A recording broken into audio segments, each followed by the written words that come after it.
G'day everyone and welcome to the channel. Jason Parrott Productions here. Today I wanted to go over one simple tip to take your product photography from here to here. This one tip will work if you're a DSLR shooter or if you're using your phone to take all your photographs. Many people, when they take a photograph, take it from a very standard perspective. That perspective being standing, and what you see is what you take a photo of. So you hold your camera up and you take a photo of whatever it is you're looking at, and that's it. The trouble with that kind of photo is it's how everyone sees everyday objects every day.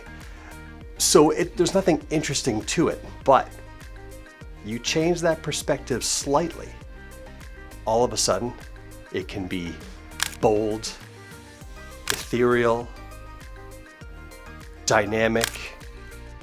Find new ways to look at things. Look at it from the top down, from the bottom up, from the side. All these little different things will help your product stand out. If you like this video, please hit the subscribe button, hit the bell notification button to be notified every time I post a new video. Follow me on Instagram and visit us at parrotproductions.com. Great talking to you. We'll see you soon. Bye.